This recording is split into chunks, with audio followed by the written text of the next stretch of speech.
from the opposition, civil society, and others.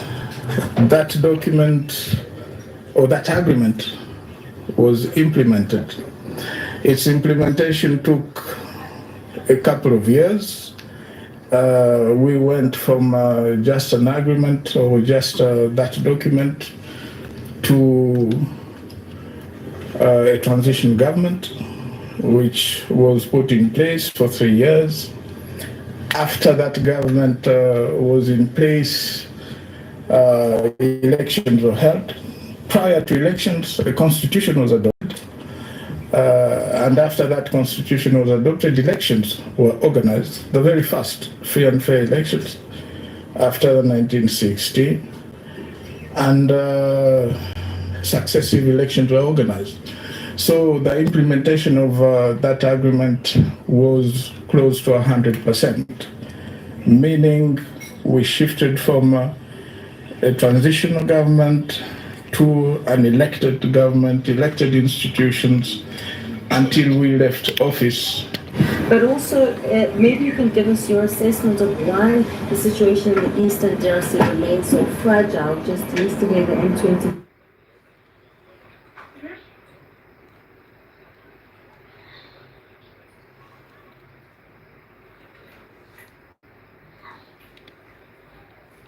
Stakeholders, Congolese stakeholders, in as far as the Congo is concerned. These are political parties from the opposition, civil society, and others. That document or that agreement was implemented. Its implementation took a couple of years. We went from just an agreement or just that document to a transition government, which was put in place for 3 years. After that government was in place, elections were held. Prior to elections, a constitution was adopted. And after that constitution was adopted, elections were organized, the very first free and fair elections after 1960. And successive elections were organized. So the implementation of that agreement was close to 100%, meaning we shifted from a transitional government to an elected government, elected institutions, until we left office in 2019. So the document or the agreement was fully implemented. Thank you so much. It's Zianda Mbogo from Newsroom Africa. I've got several questions. If you could just tell us what was the nature of your discussions with President Mbeki just now, and what brought you to South Africa to have this particular meeting? But also, maybe you can give us your assessment of why the situation in the Eastern DRC remains so fragile. Just yesterday, the M23 said they wouldn't be participating in the meeting in Luanda. So how do you resolve this if people don't want to come around the table? And just lastly, from my side, what do you make of the semi-DRC withdrawing its troops? What do you think the consequences of this withdrawal will be in the attempts to actually get peace there? Well, those are very many questions. I don't think I remember all of them, but thank you. My meeting with former President Mbeki stems from an invitation. When we met in Windhoek, I believe it was 2 weeks ago, he wanted to know what it is that was happening in the Congo. So he invited me. And that's why I came to see him. 2 or 3 of the questions, I'm not the spokesman of the M23, so why did they not go to a meeting or not? I'm not very conversant with that. They definitely have their reasons, and you might have other channels to ask them that. But what was the third question? The third one was, what do you believe the consequences of semi-DRC withdrawing from the Eastern DRC are going to be, given how fragile the situation remains, and the people who are supposed to be sitting around the table are not coming to the party? Well, I haven't been following very, very, very closely the situation or the deployment, and of course, the announcement of the withdrawal of some media forces in the DRC.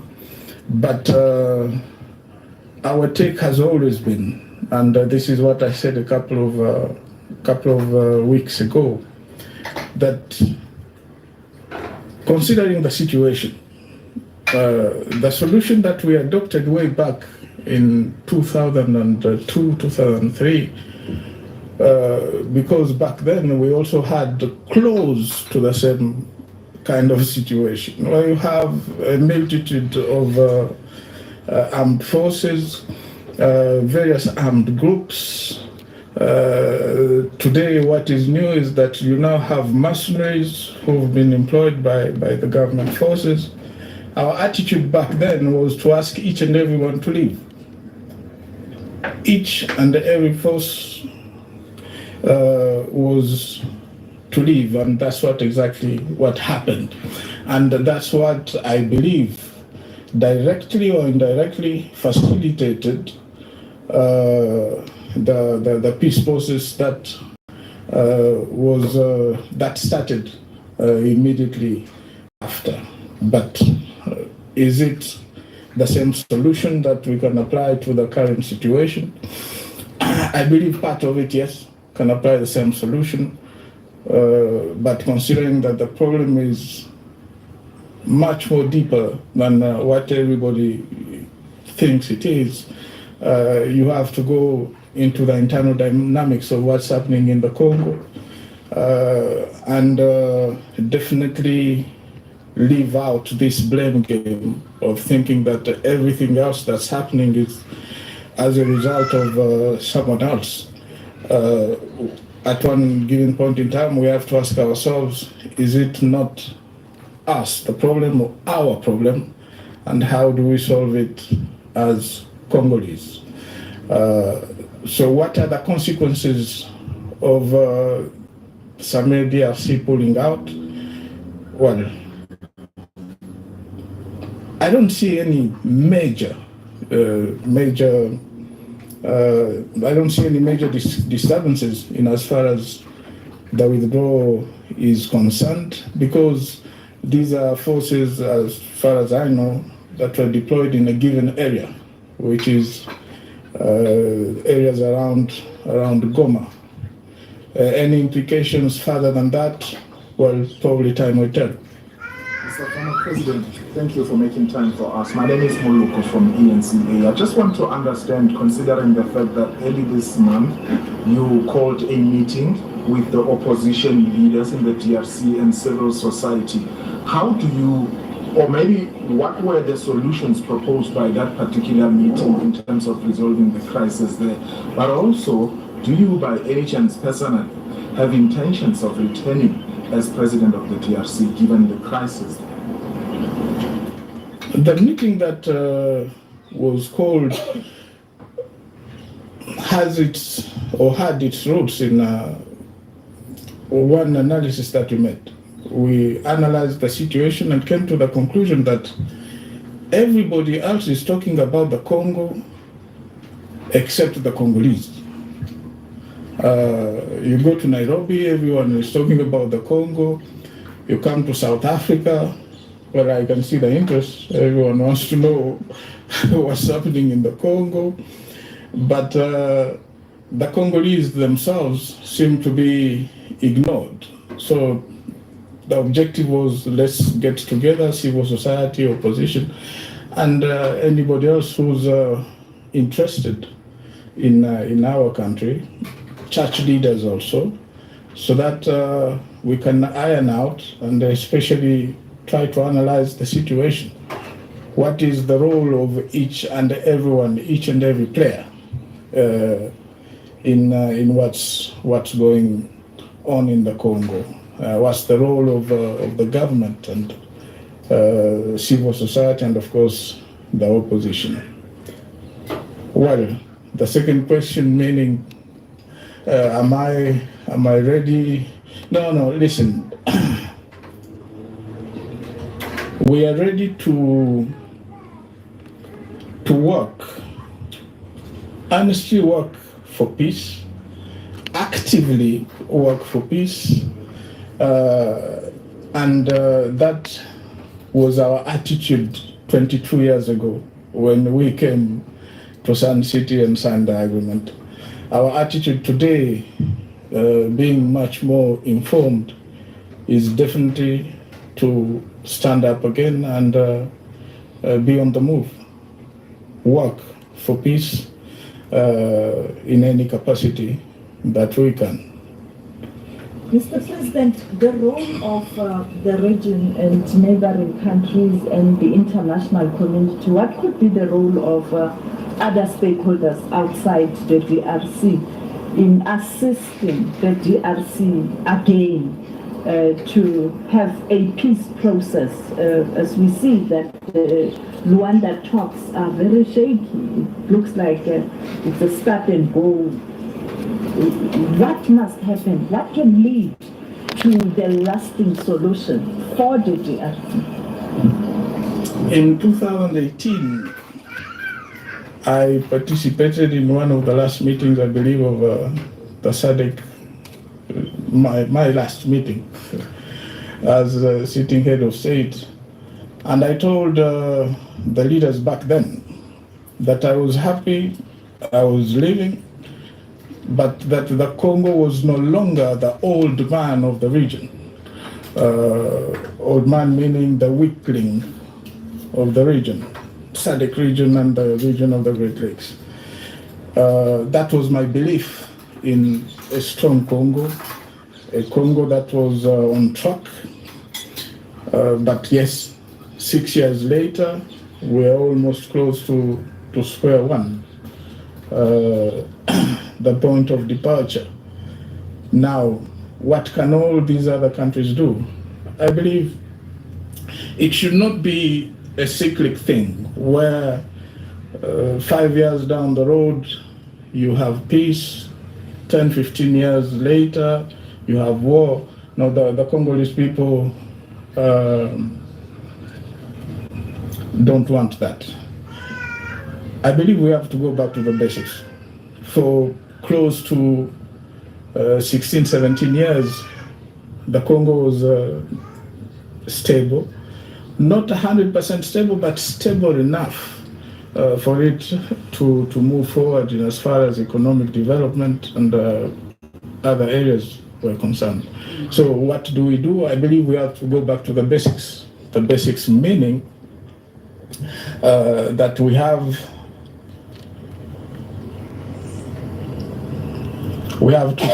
to ask ourselves the question, where have we gone wrong? And I believe where we've gone wrong is that a number of mistakes have been made in as far as respect of rule of law, the constitution, governance, and all those. We have to go back to that. What can these regional countries or regional neighbors of the Congo do? Probably the same thing as in 2002, support a process or a peace process and move forward. You've talked about how shaky the peace process in Rwanda is. I believe that it's just the dynamics. People have not yet oiled the machine, but hopefully things will get back on track and people will start honestly talking of peace. Mr. President, Helen Nelly-Clayton from Reuters. How do you respond to President Tshisekedi's accusation that you are an accomplice of the Congo River Alliance or the M23, and what is your relationship with those groups? Well, if at all I was, the word you use is what? An accomplice. Accomplice, I believe. Well, the situation could not have been what it is. Could have been very different. So those are just baseless. Next time you see him, ask him to give you the proof of what he said. So that's all I can say. In terms of Rwanda, which has been accused, at least by Pretoria, President Cyril Ramaphosa saying they are backing the M23. What's been your assessment, and if indeed they do have a hand in destabilizing your country, how should the international community then deal with it? Well, I haven't had President Ramaphosa, and I'm not going to either support or contradict what he said. I haven't had him. My attitude to everything that's happening can be, I can resume it in just one question. If I am weak, whose fault is it? Is it the fault of my neighbor or my enemy, or is it my fault? If and when you answer that question, then you'll definitely find a solution to the problem that you have. And the Congo cannot continue to be this crybaby in the region, talking about how weak it is and how strong everybody else is. That to me is not the right approach. Now, how does all the international community deal with the situation? Well, I'm not part of that particular international community, but as a Congolese, what interests me and what interests the Congolese people is how do we deal with the situation ourselves. And I believe that should be the vantage point from where we'll be looking at things. We should be looking at things.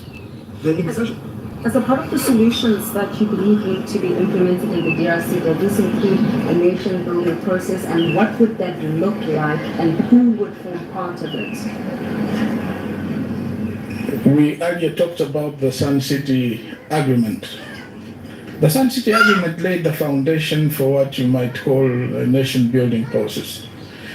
I don't think that anybody, mediators, facilitators, will do anything better than what we did in Sun City. I doubt that they will do that. And that's why I talked about going back to the basics, because from that particular agreement, we came out of that three years later with a constitution, which laid the foundation for what you're talking about: nation building, institution building, elections, and the rest was supposed to follow. So that, to me, could be the approach. Do you regret supporting President Tshisekedi during the first term? I don't live with regrets. No. You make mistakes in life, they make you stronger, and if you're weak, they'll make you weaker. I believe I'm stronger now because of the mistakes that we made. Up to us to correct those mistakes. Final question. Two more questions, and then let's not abuse the hospitality of the foundation. Now, he's a dictator. 4 more questions. 4 more questions, yeah. There are rumors, today there are rumors that there could be a coup d'etat or a rebellion in Katanga. Do you think there's a risk of that? Well, the risk is across the country. It's not only in Katanga. The risk is across the country. 2.3 million square kilometers of the Congo is at risk. So, At risk of a rebellion or a coup d'etat? at risk of turmoil anywhere in the Congo. Yeah. So it's not only Katanga or one given region. Just a final one from my side. Do you think that your successor, President Tshisekedi, is part of the ongoing problem, and for as long as he's in the position, perhaps this problems will never be resolved? Is that your impression? But also, if you were to explain in simple terms to an outsider, sum up the pertinent problems confronting your country, if you were to say, the problem is here, these are the root causes. And of course, we see how that problem is manifesting. Well, I'll sum up by saying this. I believe the problem in the Congo, you rightly said so, the problem is President Felix, the solution is President Felix. Now, how do you understand that? How do you turn that left and right? Up to you. But critical decisions have to be made. And in critical times, you have to make critical decisions. And these are critical times for the Congo. But as far as we are concerned, well, like I said, we intend to be very much involved in everything that's happening, especially in as far as peace is concerned, and to move around instead of it just being a SADC thing or East African, for it to be our own initiatives, and go each and everywhere where we believe that we can bring about positive change, positive news, be it in the East, which we are preparing to do, be it in the South, in the North, and the West. Thank you. Thanks a lot.